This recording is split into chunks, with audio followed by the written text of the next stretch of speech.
कभी आपने नोटिस किया है, जैसे ही किसी की सैलरी 25,000 से 50,000 या 70,000 होती है, सबसे पहला बड़ा डिसीजन क्या होता है? कार लेना।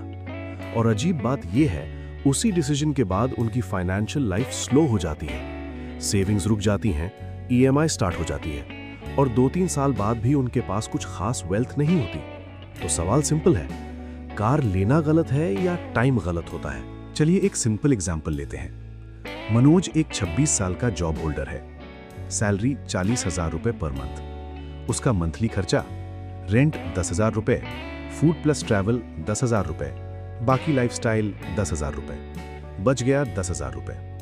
अब मनोज क्या करता है, ऑफिस में सब लोग कार ले रहे हैं, फैमिली बोल रही है अब तो कार ले लो, सोसाइटी का प्रेशर भी है। वो डिसाइड करता है कार लेने का।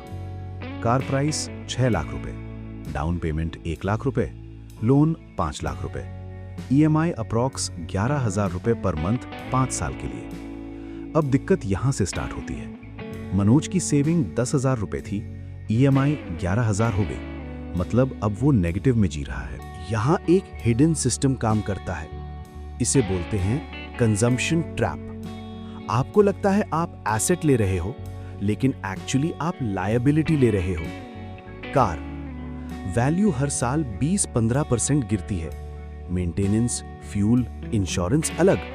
मतलब कार पैसा कमा नहीं रही, पैसा खा रही है। और सबसे डेंजरस पार्ट, ये सब ईएमआई के फॉर्म में होता है, इसलिए पेन फील नहीं होता। चलिए सिंपल कैलकुलेशन करते हैं। मनोज 11,000 रुपए ईएमआई दे रहा है 5 साल के लिए।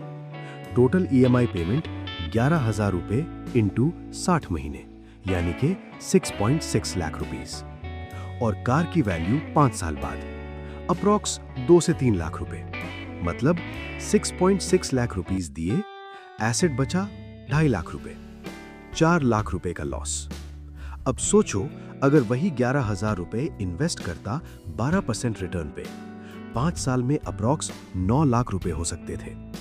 डिफरेंस देखो, 2.5 लाख वर्सेस 9 लाख। तो फिर लोग ऐसे डिसीजन लेते क्यों हैं? आंसर लॉजिकल नहीं, साइकोलॉजिकल है। कंपैरिजन, उसके पास कार है, मेरे पास नहीं, स्टेटस, लोग क्या कहेंगे, इंस्टेंट कंफर्ट, ट्रैवल इजी हो जाएगा। और एक और डेंजरस थॉट, अब अफोर्ड कर सकता हूं। रियलिटी ये है, अफोर्ड और सस्टेन करना अलग चीज। अगर ये पैटर्न कंटिन्यू होता है तो 30-35 साल की एज तक आते आते क्या होता है? Savings low, investments zero, EMIs high, financial stress constant. और फिर लोग बोलते हैं पता नहीं पैसे कहां जाते हैं। स्मार्ट लोग क्या डिफरेंट करते हैं?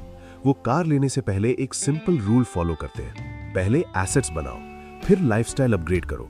मतलब पहले इन्वेस्टमेंट्स स्टेबल करो, इमरजेंसी फंड बिल्ड करो, इनकम ग्रो करो, उसके बाद कार लो बिना स्ट्रेस के। कार लेना गलत नहीं है, लेकिन जल्दी लेना और ईएमआई पे लेना, ये डिसीजन आपको सालों तक पीछे रख सकता है। कभी कभी प्रॉब्लम पैसा नहीं होता, टाइमिंग और थिंकिंग होती है। अगर आपको ऐसे ही क्लियर और लॉजिकल फाइनेंस ब्रेकडाउन पसंद है तो चैनल को सब्सक्राइब कर सकते हैं।